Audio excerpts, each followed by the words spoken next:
پچھلی کتابوں میں ایک واقعہ لکھا ہے کہ ایک نوجوان کسی مسجد میں آ کے ٹھہرا, مسافر تھا, مجھے ان کا نام یاد نہیں رہا اس وقت. مسجد میں آ کے نہیں, ایک نوجوان تھا, کوئی خاتون کہیں پچھلے زمانے میں راستہ واسطہ بھول گئی, کوئی جوان عورت تھی. پہلے زمانے میں ظاہر ہے یہ لائٹیں وائٹیں تو نہیں تھی نا, رات کو اندھیرے ہو جاتے تھے, راستہ کہیں بھول گئی ہوگی. تو وہ ایک مسجد میں گئی, اس کو ایک نوجوان نظر آیا جو رات کو چراغ میں مطالعہ کر رہا ہے. تو وہ گئی اس کے پاس کہ مجھے رات کو یہاں مسجد میں کہیں کونے میں آرام کرنے دو, میں جوان عورت ہوں, کہیں بھٹک گئی, کچھ مسئلہ ہوگا. تو وہ نوجوان بیچارہ مجبور تھا, اس نے کہا ٹھیک ہے جی آپ کنارے پہ لیٹ جائیں. اس نوجوان نے کیا کیا, اس عورت نے دیکھا یہ نوجوان نا پوری رات اس چراغ کی آگ میں اپنی انگلی لے کے جاتا اور جب جلنے لگتی تو واپس لے آتا.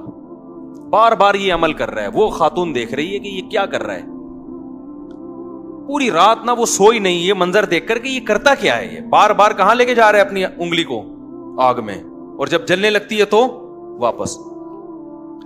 صبح جیسے ہی ہوئی ہے یہ نوجوان اس جوان خاتون تھی اس کے پاس گیا, بولا بھائی خدا کے لیے آپ فوراً مسجد سے باہر نکلو, جاؤ آپ یہاں سے. اس نے کہا اللہ کی قسم میں اس وقت تک یہاں سے نہیں جاؤں گی جب تک تم یہ نہیں بتاؤ گے کہ یہ تم نے عمل کیا کیا ہے. اس نے کہا بار بار میرے دل میں رات کو زنا کا خیال آ رہا کہ اجنبی عورت ہے, دیکھنے والا کوئی بھی نہیں, اور یہ کنوارا لڑکا. تو میں بار بار نا اس چراغ میں اپنی انگلی جلاتا کہ دیکھ اس کو برداشت کر سکتا ہے, اگر اس کو کر سکتا ہے نا تو آخرت کی آگ بھی برداشت ہو جائے گی تجھ سے, اور ایک انگلی میں یہ آگ برداشت نہیں کر سکتا تو جہنم کی آگ کیسے برداشت کرے گا. آج کتنا آسان ہو گیا نوجوانوں کے لیے زنا کرنا بھائی. لڑکیاں لا رہے ہیں, کرائے پہ لے کر آ رہے ہیں, طوائف خانوں میں جا رہے ہیں, دوستوں کو بتا رہے ہیں. او بھائی تم گورنمنٹ کے قانون کی مخالفت نہیں کر رہے, تم کس کے قانون کو توڑ رہے ہو, خدا کے قانون کو.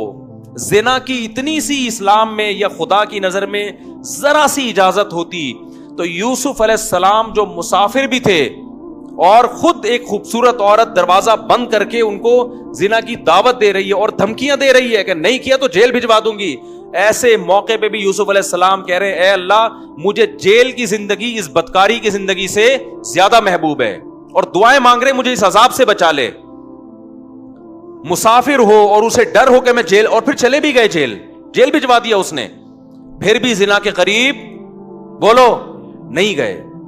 تو یہ بہت گندا, بہت غلیظ, بہت پلید عمل ہے. میں بار بار کہتا ہوں جب کوئی کہا کرے نا میری گرل فرینڈ ہے, بولا بھنگیوں والا کام مت کیا کر تو, اور ہمارے سامنے آ کے مت بتایا کر.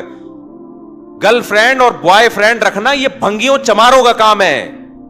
خاندانی آدمی بیوی رکھتا ہے اور عورت شوہر رکھتی ہے, ان کے حلال اولاد پیدا ہوتی ہے. ولد الزنا اور حرامی بچے مسلمانوں کے پیدا نہیں ہوتے, کافروں کے پیدا ہوتے ہیں. بتاؤ گدھا گدھی کے ساتھ فزیکل ریلیشن قائم کرتا ہے یا اس کو بیوی بناتا ہے؟ بتاؤ نا, بولو نا یار کیا ہو گیا. تو اس کا مطلب کسی عورت سے بغیر شادی کے فزیکل ریلیشن گدھے گھوڑوں کا کام, کتے بلیوں کا کام ہے یا نہیں ہے؟ یہ کام کتے بلی کرتے ہیں.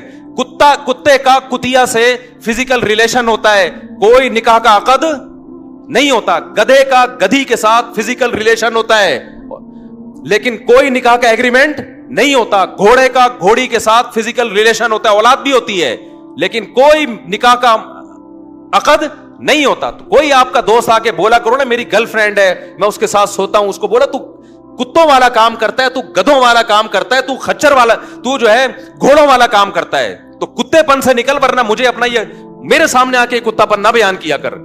خدا کی قسم اس کے ساتھ تم بھی جہنم کی آگ میں جلو گے. جب وہ آ کے کہتا ہے نا میری گرل فرینڈ ہے تو خوش نہ ہوا کرو, ورنہ تمہیں بھی خدا اسی آگ میں پھینکے گا. ہماری حکومت سے کوئی امیدیں مت لگاؤ. اسمبلیوں میں بیٹھے ہوئے لوگ, میں سب کی بات نہیں کر رہا, ان کو زنا سے کوئی فرق نہیں پڑتا, یہ ہمارے کلچر کو تباہ کر رہے ہیں. اولادوں کو روکو, اپنی اولادوں کو, اور بروقت نکاح کراؤ اپنی اولادوں کا. حضرت عبداللہ بن عباس کے 3 بیٹے جوان ہوئے, تینوں کو بلایا اور کہا کہ دیکھو بیٹو زنا کے قریب نہ جانا, کبھی بھی نہ جانا, نکاح کرنا ہے جس نے کرنا ہے میں اس کا نکاح کراؤں گا. آج نکاح کو عذاب بنا لیا ہے اور ایسے زنا کو سوسائٹی میں پھیلایا جا رہا ہے. تبلیغ میں وقت بعد میں لگاؤ, پہلے اپنے بیٹوں کا نکاح کراؤ. بیٹا جوان ہو جاتا ہے, اس کو سال کے لیے بھیج دیا, بھائی نکاح کر کے بھی تو بھیجا جا سکتا ہے نا اس کو. پھر آنے کے بعد بھی نکاح نہیں کرا رہے, پھر دوبارہ کہیں اور لگا دیا اس کو. نہ خانقاہوں میں بھیجو جب تک نکاح نہ کرا دو, نہ مدرسوں میں بھیجو جب تک نکاح نہ کرا دو اس کا. یہ ہمارے نبی کی تعلیمات ہیں, کوئی مذاق تھوڑی ہے یہ. تو خدا نے نافرمانوں کے لیے میرے بھائی جہنم کی آگ رکھی ہے, اس کو ہلکا مت سمجھو, خدا اٹھا کے ڈال دے گا آگ میں. نبی صلی اللہ علیہ وسلم نے معراج کی رات میں دیکھا ننگے مرد اور ننگی عورتیں جل رہی ہیں اکٹھی آگ میں. آپ نے جبریل سے پوچھا یہ کون لوگ ہیں؟ جبریل نے کہا یہ وہ زنا کرنے والے مرد اور عورتیں ہیں جو زنا کیا کرتے تھے, اللہ نے برہنہ ان کو اس اکٹھے آگ میں ڈال دیا ان کو. تو اگر یہ زندگی تمہیں چاہیے تو کرو, اور یاد رکھو اللہ دنیا میں عذاب دکھائے گا نہیں.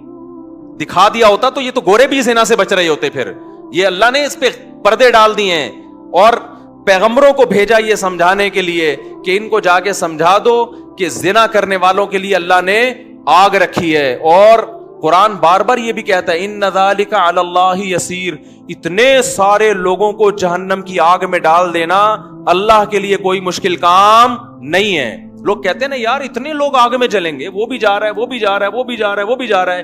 تو قرآن اس کا بھی جواب دیتا ہے کہ میرے لیے یہ کام مشکل نہیں ہے, میں پرواہ نہیں کروں گا. اور جیسے اللہ غفور اور رحیم ہے, بھائی اللہ عزیز ذو انتقام بھی ہے. وہ غفور اور رحیم اگر ہے نا تو توبہ کرنے والوں کے لیے جن سے ہو چکا گڑ گڑا کے معافی مانگیں. جو توبہ نہیں کرتے ان کے لیے اللہ غفور الرحیم نہیں ہے. وہ تو سزائیں اس نے رکھی ہیں, پیغمبروں کو بھیجا یہ بتانے کے لیے کہ دیکھو نبی کی صفت بشیر کے ساتھ نذیر بھی ہے, خوشخبریاں دینے والے بھی اور ڈرانے والے بھی ہیں. بس لڑکیاں زنا کر رہی ہیں اور ایسے بتا رہے ہوتے ہیں, بڑے آرام سے فون آتے ہیں نا, ایسے بتا رہے ہوتے ہیں جی میرا ان سے فزیکل ریلیشن بھی ہے. میں اس خاتون سے کہتا ہوں آپ اتنے آرام سے بتا رہی ہو آپ کا ریلیشن ہے اس سے, آپ کو کوئی شرم نہیں آ رہی ہے بتاتے ہوئے؟ شادی شدہ عورت کا شوہر باہر ہے اور یہاں اپنے پرانے بوائے فرینڈ سے ریلیشن ہے اس کا. کتنے واقعات سامنے آ رہے ہیں. لوگ کہتے ہیں ہمیں تو کچھ بھی نہیں ہو رہا. تو بھائی اس لیے نہیں ہو رہا کہ سزا کا دن اللہ نے کیا رکھا ہے؟ آخرت رکھی ہے. تو ہمیں اور بھی بہت, ہمارا مسئلہ صرف پیٹرول اور ڈیزل نہیں ہے, صرف مہنگائی نہیں ہے. یہ تو دنیا میں غریب لوگ بھی ایک دن مر جاتے ہیں, مالدار بھی ایک دن. پیٹرول سستا ہو گیا تو کتنے دن کے لیے سستا ہوگا؟ ہماری عمریں 10 20 30 سال رہ گئی ہیں نا. کیا کر لیں گے 30 سال میں پیٹرول سستا کر کے؟ کیا کر لیں گے یار؟ آٹا سستا ہو گیا 20 30 سال تک کیا ہو جائے گا؟ زندگی انسان کی روڈ پہ بھی گزر جاتی ہے, لیکن آگے جو زندگی آنے والی ہے وہ بہت طویل زندگی ہے, وہ ختم ہونے والی نہیں ہے. اور اللہ نے پیدا اس زندگی کے لیے نہیں کیا, پیدا کہاں کے لیے کیا ہے؟ آخرت کے لیے کیا ہے. تو اپنی جانوں پہ رحم کرو. جس کو ہومو سیکسولیٹی کی عادت پڑ گئی ہے توبہ کرے اللہ کے سامنے, علاج کرانے کی کوشش کرے.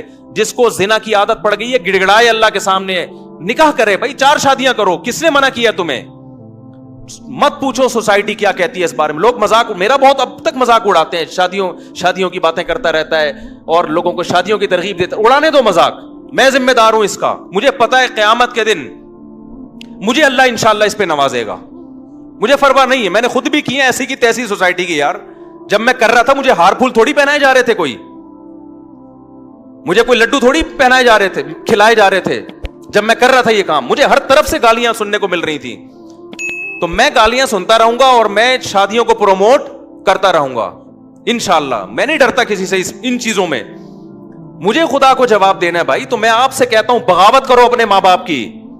یہ تمہیں زنا, آج ماں باپ, بیٹا زنا کرتا ہے باپ کی پیشانی پہ لکیر نہیں آتی, ایک دفعہ سمجھا دے گا بیٹا ایکچولی ایسا نہ کیا کرو, ہمارا یہ کلچر نہیں ہے, بس اس سے زیادہ نہیں. او بھائی ایک طرف انٹرنیٹ پر گندی چیزیں آ رہی ہیں, ایک طرف سارا لڑکیاں خود آفریں کر رہی ہیں, آپ نہ اس کو نکاح کرنے دے رہے ہو اور زنا پر پابندیاں لگا رہے ہو, تو وہ تو بغاوت کرے گا سوسائٹی سے.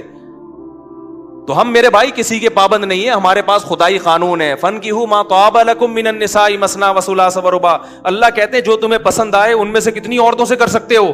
4 سے کر سکتے ہو. ان کے حقوق بھی ادا کرو. تو جو عورت رہے گی اس کو رکھو, نہیں رہنا چاہتی بھائی میں تو کروں گا. آپ بول دو میں تو 4 پوری کروں گا. بھائی میں زنا سے نہیں بچ سکتا اس سوسائٹی میں 4 کیے بغیر. اگر آپ کی یہ کنڈیشن ہے آپ بتا دو لوگوں کو. کتنے شادی شدہ مرد بھی منہ مار رہے ہیں زنا میں جا کے. ان سے کہا جائے یار نکاح کرو, کہتے ہیں یار بہت مشکل کام ہے, بہت مشکل کام ہے. نکاح میں ٹینشنیں ہیں مگر ان ٹینشنوں پہ اجر ملتا ہے, زنا میں عیاشی ہے مگر اس عیاشی پہ عذاب آئے گا. خدا کی قسم وہ ٹینشنیں جس پہ جنت مل رہی ہو ان ٹینشنوں کو گلے لگا لو. وہ عیاشی جس پہ عذاب آ رہا ہو, جہنم کی آگ مل رہی ہو, اس عیاشی کو اپنے آپ سے دور کر دو. نکاح میں ٹینشن ہے, پیغمبروں کو نہیں ہوئی ہے کیا پریشانیاں؟ نبی کی 9 بیویاں تھیں, تو آپ کیا سمجھتے ہو یہ کوئی پریشانی نہیں ہوئی ہوگی ان کو؟ چھوڑ دو, سوسائٹی تمہیں یہ جہنم کا ایندھن بنائیں گے. بھائی اللہ کو آج کل کوئی نہیں مانتا. جو اللہ کو مانے گا تو پھر اللہ کی پوری مان کے چلے گا. وہ ہر چیز میں ہم کس کے پابند ہیں؟ مجھے ایسے ایسے تانے ملتے ہیں, اپنے دامادوں کو بولے نا دوسری شادی کرو. کس نے کہا کہ میں نے اپنے داماد کو منع کیا دوسری شادی سے؟ ایسے ایسے تانے. اپنے بہنوئیوں کو بولو نا, میں 10 سال سے اپنے بہنوئیوں کو بول رہا ہوں جس نے کرنی ہے کر لے. ابھی بھی بول رہا ہوں, اپنے دامادوں کو بھی بول رہا ہوں جس نے کرنی ہے کر لے. مجھ سے پوچھ کے تھوڑی کرے گا وہ. ایسے ایسے تانے, تو بھائی تانے دیتے رہو. اور ان کے گھر میں پھڈے بہت ہوتے ہیں. میں نے کب کہا میرے گھر میں کوئی پھڈا نہیں ہوتا؟ سب کے گھروں میں سب کچھ ہوتا ہے. ہم بھی یہی گوشت کھاتے ہیں, یہی روٹی کھاتے ہیں. خدا کی قسم یہ پھڈے اگر ہوتے نہیں الحمدللہ, لیکن اگر ہوتے ہیں, بالفرض ایک مثال دے رہا ہوں, ہوتے ہیں, خدا کی قسم یہ پھڈا کر کے ہم زانی سے بہرحال بہتر ہیں. جس شادی شدہ کے گھر میں جھگڑے ہو رہے ہو نا, اور جس بغیرت کے گرل فرینڈ سے بہت اچھے تعلقات ہوں, یہ جھگڑوں والا میرڈ آدمی اس گرل فرینڈ والے گدھے اور گھوڑے سے 1000 گنا بہتر ہے. یہ اس گدھے گھوڑے سے 1000 گنا بہتر ہے. تو اٹھا کر پھینک دو باہر گلی میں. نئی تہذیب کے انڈے ہیں گندے. ہمارا جو ابھی سب سے بڑا مسئلہ بنا ہوا ہے نا, جس کی طرف ہم لوگوں کی توجہ نہیں ہے, وہ ہمارا فیملی سسٹم گدھے گھوڑوں والا بننے والا ہے, جو گوروں کا ہے. وہی کتے بلیوں والا ہمارا سسٹم شروع ہو جائے گا. لیکن آج تہذیب اس کو کہتے ہیں کہ آپ 3 پیس سوٹ اور ٹائی میں ہو. گورے کو دیکھتے ہیں کہ یار بڑے ایٹیٹیوڈ, اور خدا کی نظر میں کوئی پھٹے ہوئے پرانے کپڑوں میں ہو نا, زنا نہ کرتا ہو, وہ مہذب ہے. اور 3 پیس سوٹ اور ٹائی میں طوائف خانے میں جاتا ہو, وہ کتے بلیوں جیسا خدا کی نظر میں ہے. وہ آپ گورے کے ڈیسنٹ پنے کو مت دیکھو کہ یار یہ جاپان اور گورے اور ایسے ماشاءاللہ ایٹیٹیوڈ اور اتنی تمیز. ابھائی زنا کر رہا ہے یار, وہ اپنے باپ کو گھر میں نہیں رکھ رہا. تو کیا کرنا ہے ایسے ایٹیٹیوڈ کا یار؟ تم نے کیا کرنا ہے ایسی تہذیب کا جس کی نہ بہن کا پتا, نہ بھائی کا پتا, نہ باپ کا پتا, نہ ماں کا پتا؟ کیا کرنا ہے ایسی تہذیب کا تم نے؟ تہذیب وہ ہے جس کو خدا کیا کہے, بولو, جس کو خدا تہذیب کہتا ہے. خدا کہتا ہے پھٹے پرانے کپڑے, بات کرنے کا سلیقہ نہیں ہے, زنا سے بچتا ہے, برائی سے بچتا ہے, بوڑھے ماں باپ کو گھر میں رکھ کے ان کے پاؤں میں قدموں میں جنت تلاش کرتا ہے. خدا ان کو قیامت کے دن نوازے گا, چاہے ان کو بات کرنے کی تمیز نہ ہو. تو آپ پڑھے لکھے طبقے کو نہ دیکھو جو خدا کا باغی ہے. کیوں قرآن کبھی موسیٰ علیہ السلام کا واقعہ بتا رہا ہے, کبھی ابراہیم علیہ السلام کا بتا رہا ہے, کبھی عیسیٰ ابن مریم کا بتا رہا ہے. سارے پیغمبروں کی ایک ہی دعوت ہے, کس کی مان کے چل رہے ہیں بھائی؟ خدا کی مان کے چل رہے, ورنہ خدا نہیں چھوڑے گا. خدا نہیں چھوڑے گا. خدا نے آگ تیار کر کے رکھی ہے. اور قرآن کتنی جگہ کہتا ہے, جب نبی صلی اللہ علیہ وسلم مایوس ہوتے تھے نا کہ یہ کیوں نہیں مان رہے, تو قرآن نے ایک جگہ نہیں متعدد جگہ کہا ہے کہ آپ مایوس نہ ہو. لَأَمْلَأَنَّ جَهَنَّمَ مِنَ الْجِنَّةِ وَالنَّاسِ أَجْمَعِينَ, میں نے یہ قسم اٹھائی ہوئی ہے کہ میں نے جہنم کو جنات اور انسانوں سے بھر دینا ہے. تو ایسے ہی تو بھریں گے یہ, میں بھی نہیں چھوڑوں گا ان کو. تو اپنی جانوں پہ رحم کرو میرے بھائی. یہ مہنگائی کے علاوہ بھی دنیا میں بہت سارے, بولو, مسائل. ہر آدمی بس یہ مہنگائی بڑھ رہی ہے, مہنگائی بڑھ رہی ہے, ملک کا دیوالیہ ہو رہا ہے, یہ ہو رہا ہے, وہ ہو رہا ہے. ٹھیک ہے, یہ بھی مسائل ہیں, اس سے بڑے مسائل کیا ہیں بھئی؟ یہ بات بھی تو کرو. سوسائٹی میں زنا پھیل رہا ہے یار, ہمارا بنے گا کیا؟ سوسائٹی میں بیٹیاں ماؤں کے سامنے آوازیں اونچی کر کے بات کر رہی ہیں, ہمارا بنے گا؟ یہ باتیں کرنے والے نہ میڈیا پہ ہیں اور نہ گھروں میں یہ باتیں ہو رہی ہیں. غربت ہے, لیکن گھر میں بیٹی ماں کے ساتھ پست آواز سے بات کرتی ہے, یہ گھر کامیاب ہے. اور میں نے غریبوں کے گھروں میں بیٹیوں کو ماؤں کے سامنے چیختے ہوئے نہیں دیکھا. یہ سارے میں نے پڑھے لکھے لوگوں کے یہاں دیکھا ہے, جنہوں بڑے بڑے انگلش اسکولوں میں پڑھے ہوئے لوگ ہیں نا, ان کی بیٹیاں ماؤں کے سامنے چیخ بھی رہی ہیں اور بیٹے باپوں کے گریبانوں میں ہاتھ بھی ڈال رہے ہیں. وہ باپ جنہوں نے لاکھوں روپے اپنے بیٹوں کی تعلیموں پہ خرچ کیا, اور وہ مجھے آ کے بتا رہے ہوتے ہیں ہم نے لاکھوں روپے میں اپنے بچوں کو اس قابل بنایا خرچ کر کے کہ آج ہمارا گریبان پکڑ کے کھڑے ہوئے ہیں. وہ کہہ رہے اس چیز پہ ہم نے لاکھوں روپے خرچ کیے. تو اپنی اولاد کو میرے بھائی مذہب سکھاؤ, اپنی اولاد کو دین سکھاؤ, زنا کی برائی ان کے دلوں میں ڈالو. سمجھ میں آ رہی ہے کہ نہیں آ رہی ہے؟ آ رہی ہے تو ٹھیک ہے, نہیں ہے تو پھر جیسے چل رہے ہو چلتے رہو بیٹھ کے.